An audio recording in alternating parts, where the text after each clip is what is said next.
कहानी की शुरुआत वहीं से होती है जहां देव और वसुंधरा की शादी एक चुपके से लिया गया फैसला बन जाती है।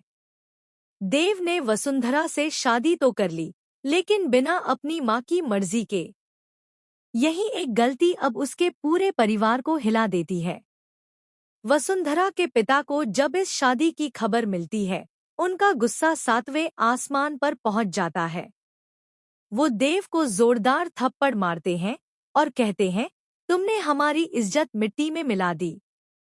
देव चुप रहता है, क्योंकि उसके दिल में वसुंधरा के लिए सिर्फ प्यार है और वो जानता है कि अब पीछे मुड़ने का कोई रास्ता नहीं है। लेकिन अब देव के सामने नई मुश्किल है, अपनी मां का सामना करना।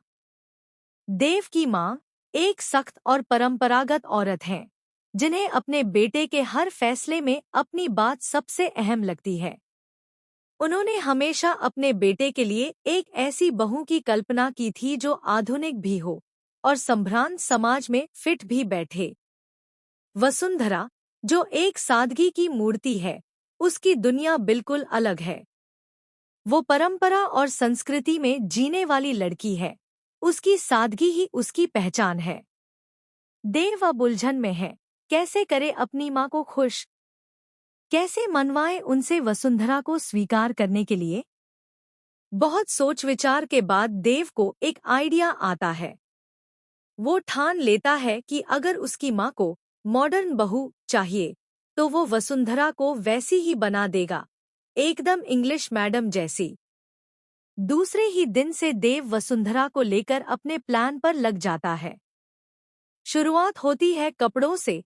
पारंपरिक साड़ियों की जगह आता है स्टाइलिश गाउन।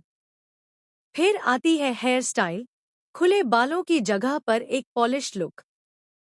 और फिर वसुंधरा की चाल, बोलचाल, यहाँ तक कि मुस्कुराने का तरीका भी देव सिखाने लगता है।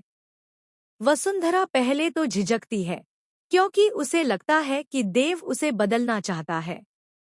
वो कहती है, देव, अगर तुम्हारी मां मुझसे प्यार करेंगी, तो मेरे रूप से नहीं, मेरे दिल से करेंगी। देव चुप हो जाता है, लेकिन फिर भी मन ही मन सोचता है, पहले मां को मिलवाना जरूरी है, बाकी सब बाद में। दिनों की मेहनत के बाद वो पल आता है, जब देव वसुंधरा को लेकर अपनी मां के घर की तरफ बढ़ता है। वसुंधरा गाड़ी में बैठी कांप रही होती है। उसके हाथ पसीने से भीग चुके हैं। देव उसकी ओर देखता है और मुस्कुराता है। डर मत वसु, सब ठीक होगा। बस मुस्कुराती रहना।